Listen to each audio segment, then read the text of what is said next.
Hello, children. How are you all? I hope you must be fine. Welcome back to our next geography online class. In our today's lecture, we will be learning about chapter 3, that is physiography and drainage. In our last session, we dealt with the location and extent of India and Brazil. In this chapter, we will go further in detail, knowing more about the physiography and drainage systems of these two countries. Let us understand each concept at a time. Let's start with our first term, that is physiography. What is physiography? When we talk about physiography, we refer to it as a subfield of geography that studies physical patterns and processes of the earth. It aims to understand the forces that produce and change rocks, oceans, weather, and global flora and fauna patterns. Okay, flora and fauna here refers to vegetation and animal life. Now, children, before moving further, let me ask you this one question. Why do you feel is physiography so important in our life? Well, the answer is physiography ultimately controls the climate of a region, and this climatic conditions and physiography in turn decide the natural vegetation of that region, animal life. They also decide the primary activities that the people carry on in any particular place. It could be agriculture, fishing, and so on. So, physiography being a very crucial part, I request you to understand it carefully so it becomes easier for you to understand the remaining chapters in your textbook. So, children, let's start with the first part of this chapter, that is physiography. Now, children, in the previous classes, we have already learned about the physiographic divisions of India. But in this chapter, we shall be dealing with the comparative aspects of the physiography of India as well as Brazil. For that, we have to understand their physiographic divisions and their importance, as well as their characteristics. So, let us start one by one. So, children, before we actually start about Himalayas, let us first know about the areas adjoining it. Let us look at the area of focus. So, children, before we start about Himalayas, let us first know the areas adjoining it. If you look at this image, it shows Indian Peninsula, right? Now, if we try to locate the Indian Himalayas, they are positioned in this area, and towards its north is Tibet, which is a plateau region, also known as the Tibetan Plateau. Now, this plateau has a lot of significance in its entire process because Tibetan was the southernmost point of the Eurasian landmass. So, this was the Eurasian plate, also known as the Laurasian plate, whereas the Indian peninsula was part of the Gondwana land. Now, children, let us come to the most important part of this particular section, that is, knowing how the Himalayas were formed. Himalayas were formed due to the collision of southern Indian peninsula, which was the Indo-Australian plate, which was part of the Gondwana land.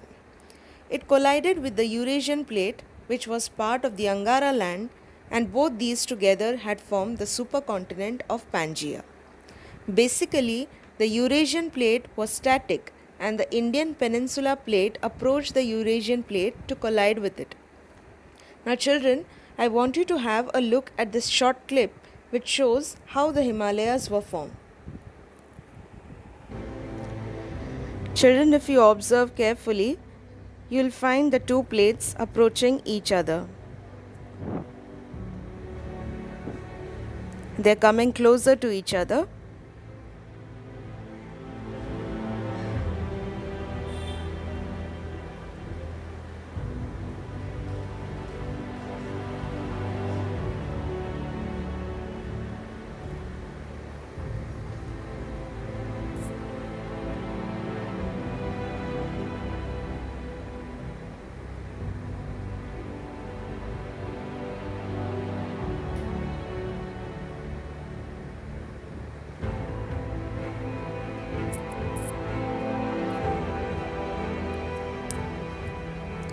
And because of these two plates colliding, we have the formation of the Himalaya mountains.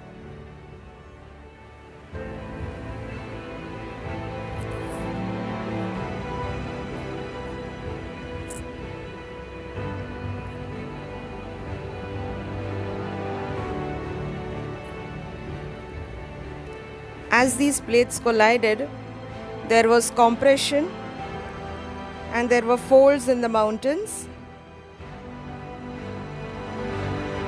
And Himalayas, being the recently formed mountains, that is less than 100 million years ago, they are termed as the young fold mountains. Young fold mountains have their peaks pointed. This is how Himalayan mountains look like.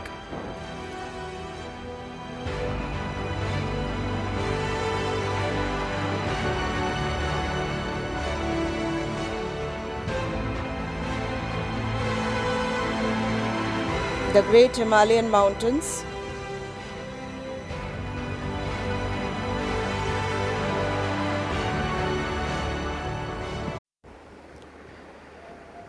Now children, if you look at this image, you'll find the Himalayas extend from the Pamir Knot in Tajikistan, that is towards the east. It is a major mountain system of the Asian continent. In India, it extends from Jammu and Kashmir, that is over here, and it goes till Arunachal Pradesh. This is the location of Himalayas starting from Jammu and Kashmir going towards Arunachal Pradesh. Just to give you a little more information about these three ranges, talking about Himadri range, also known as the Greater Himalayas. These ranges consist of three parallel ranges in its longitude. It is the most continuous range. They consist of the loftiest mountain peaks with average height of 6,000 meters. Next, talking about the Lesser Himalayas or the Middle Himalayas. These ranges lie to the south of Himadri and form the most rugged mountain system known as Himachal. This range is mainly composed of highly compressed rocks. The altitude varies from 3,700 meters to 4,500 meters. The average width is 50 kilometers. The Pir Panjal range forms the longest and the most important range here. Now coming to the next part, that is the Shivaliks. It is the outermost range of the Himalayas. The Shivaliks extend over a width of 10 to 15 kilometers and they have an altitude of 900 meters to 1100 meters. These ranges are composed of a lot of sediments which are brought down by the rivers from the main Himalayan range. The valleys are covered with gravel and alluvial. Now children, look at these pictures. These photographs show how really Himalaya looks like.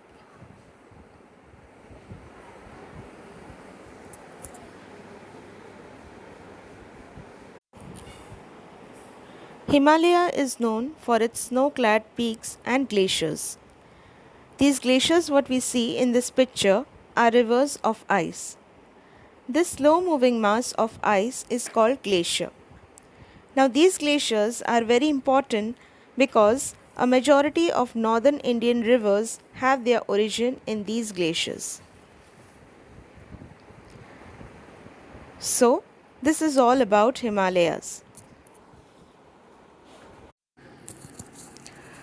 Let's now move to our next physiographic division of India, that is the Indo-Gangetic Plains. The map shows a green patch which indicates the North Indian Plains, also well known as the Indo-Gangetic Plains. Now let's look at its extent. These plains extend from Rajasthan and Punjab in the west. So we have their extent starting from Rajasthan and Punjab in the west, and they stretch till Assam in the east. Now children, if you look at this map carefully, you'll find rivers moving towards different directions, right? Some rivers are moving towards the western direction. They are called as the rivers belonging to the Indus River system. So these rivers flow into Indus, whereas a majority of the others are moving towards the east, that is towards your right. These rivers, which are moving towards the eastern direction, indicate that they are flowing into the Gangetic river system. Therefore, these Indo-Gangetic plains are so called as they fall both into the Indus river system as well as the Gangetic river system. Look at this image, you will find that in Satluj system there is a lot of sediments which has formed the Punjab plains, which are very fertile.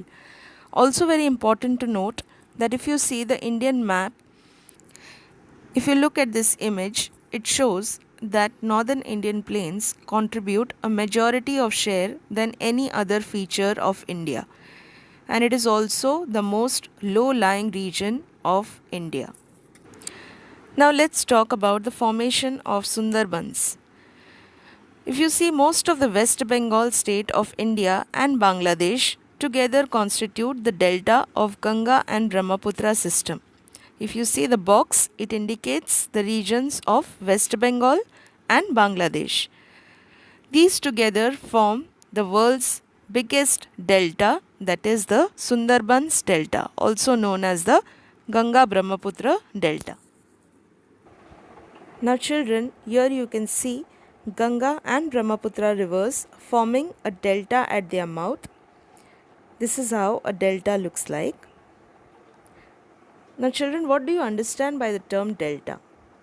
Delta is an area of flat land shaped like a triangle. If you see, the circle portion shows a triangular shape. So here we have a river dividing into smaller rivers as it goes into the sea. So ideally, delta is an area of flat land shaped like a triangle where a river divides into smaller rivers as it goes into the sea. Also very important to know that there is some part of this plain which is a desert. So northern Rajasthan and Punjab, which is a semi-desert region, is also part of Indo-Gangetic plains. With this, we come to an end of the second aspect, that is the northern Indian plains. Let's move to our third aspect now. Our next feature talks about the peninsular India, also known as the Deccan Plateau. Talking about Maharashtra, a majority of the state of Maharashtra comprises of the Deccan Plateau except for the Konkan region. So, as we live on it, we are well aware of how it looks like. If you look around you, what you can actually see is the Deccan Plateau. For example, the hills, the forts, all these natural features are part of the Deccan Plateau. But if you look at the hills towards Tamil Nadu, you will find that they look different. So, we have another pattern of Deccan Plateau here. And the other name given to the Deccan Plateau is the volcanic plateau or the shield area.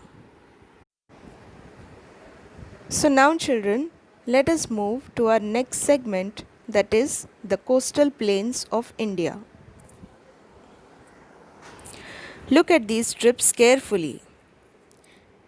The strip towards the east is called the eastern coastal plain. So this is the eastern coastal plain, and the strip towards the west is called the western coastal plain. However, in Maharashtra, we refer to this as the western coastal plain, whereas in Kerala, it is called the Malabar coast. So we have a variety of coastal plains. Now look at these pictures carefully. They will give you a clear idea of how these western coastal plains actually look like. If you see carefully, you will find that they are rugged, undulating. So, to say, they don't really have mountains. What they have are hillocks. What are hillocks? Hillocks are small uplifted land masses with flattened tops. So you can see hillocks over here. These are the different characteristics of the western coastal plain. Now moving towards the east coast, we have the eastern coastal plains. And when we look at these pictures, we will find that they are totally different from the western coast. Eastern coast has large rivers and many islands within those rivers. These islands are formed because these rivers originate in the Western Ghats and move a long distance before they actually meet the sea. And that's how they bring a lot of sediments along with them. All these sediments get deposited at their mouths, and this is how we have many deltas which are formed. This is how we have the formation of deltas. And also important to note that these deltas are a typical feature of eastern coastal plains. Once again, talking about deltas, we already know that we have spoken about Sundarbans Delta in one of our last features. It's important to know that Sundarbans, also known as the Ganga Brahmaputra Delta, contributes to be the largest delta not only in Asia but also in the entire world. With this, we come to an end of this segment. Now let's move to our next feature, that is the island groups of India. Now it's very important to know that India is not only a mainland but Indian territory also extends into the open sea. This image shows coral islands, and this group of coral islands is called the Lakshadweep. Children, if you see the picture of any island, you will find some common features within them. For example, almost all islands are flat. They are whitish in color and the water is crystal clear or blue. Islands have their types. There are volcanic islands and there is chain of volcanoes, which once were active but are dormant now. These are the Andaman and Nicobar Islands. The barren island on this is the only living volcano in India. If you look at the map, you'll find towards your right are Andaman and Nicobar Islands, that is in the Bay of Bengal, and towards your left you'll find the Lakshadweep Islands, that is in the Arabian Sea. This is all about the location of the islands in India towards the coastal areas. And with this, we come to an end of this section of the physiographic division of India. In your textbook on page 15, there is Brazil map, which looks like this. It shows the 5 major physiographic divisions of Brazil, that is the Brazilian highlands, the Great Escarpment, the coastal region, the plains, and the island groups. So let us start knowing more in detail about these features. Let us first talk about the highlands. Brazilian highlands are divided into 2 parts. One small portion is to the north. It is along the border of Brazil with Venezuela, and the larger part of the Brazilian highlands is parallel to the eastern coast, just inside the escarpment. And as you can see, it is an extensive highland region. Brazilian highlands are also plateaus with some intermittent peaks and ridges. But these peaks are not very high. The highest peak over here is only 3014 meters high, which is on the boundary of Venezuela. Other regions of these highlands go up to 2000 meters of height. Also important to know that these highlands are the source regions of some of the tributaries of Amazon. Also, they are the source regions for Paraguay and Paraná rivers, which first flow to Paraguay and then go to the neighboring countries of Argentina.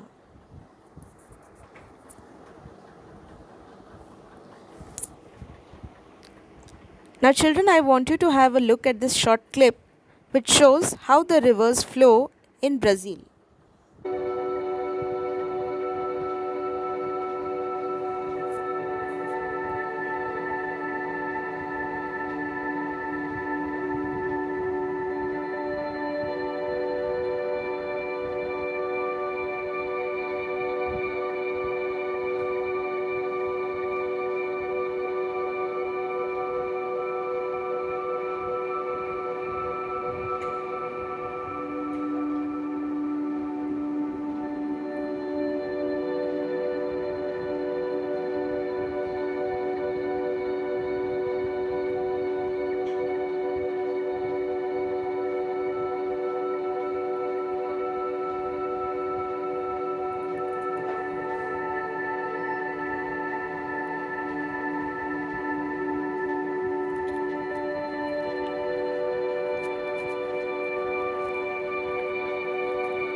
So children, through this clip we have seen how these rivers play an important role as a source region, and this area is characterized by the shield rock area. With this we have come to an end of the Brazilian highlands. Now let's move to our next physiographic division.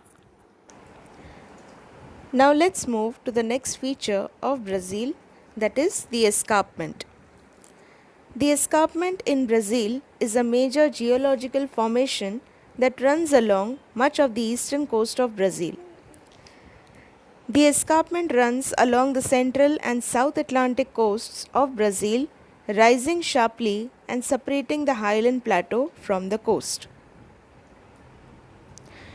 Now let's look at the definition of escarpment. What is an escarpment?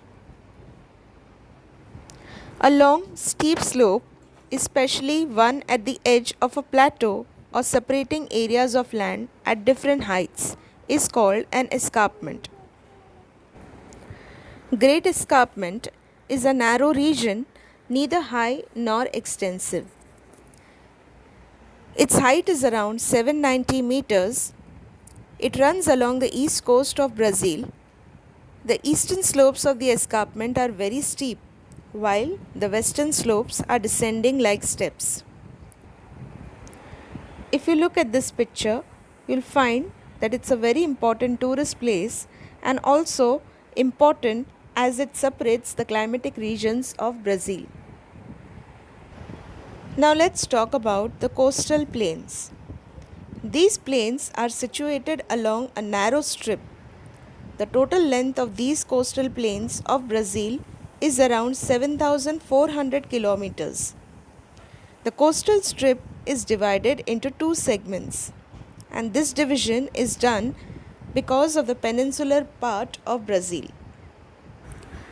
The northern segment is along the Atlantic, but it has the mouth of the Amazon River. The eastern segment along Atlantic Ocean lies along with many small rivers and then merges into Atlantic. So this is how the general coastline of Brazil is all about. Now we will talk about the plains of Brazil. These again are divided into two segments. The largest segment is made of Amazon basin, whereas the southwestern segment is made of the Paraná-Paraguay river basin. The largest segment, that is made of Amazon basin, is very extensive. It is broader in the west and starts narrowing down as it comes to the highland region. If you see, this region is full of tropical rainforests. It is greatly characterized by flooding, and this flooding brings down a lot of sediments. There is a lot of undergrowth in these areas. Now coming to the Paraná-Paraguay basin, you'll find that there is a plain in this basin. This plain is known as the Pantanal. If you see in the picture, you'll find it is full of marshy area. These marshes are common habitat for anaconda, which is a well-known large snake. We now move to our next physiographic division, that is the island groups. There are two groups of islands. One group is the coastal island and the other group is made up of islands into the sea. If you look at this picture carefully, you'll find the sedimentation work. Now these coastal islands are made up due to sedimentation. Rivers bring a large amount of sediments, and due to these sediments, new islands are formed. The islands in the ocean are 200 to 300 kilometers deep down into the water. These islands are the extension of the Brazilian Shield or the mainland near the Atlantic Ocean.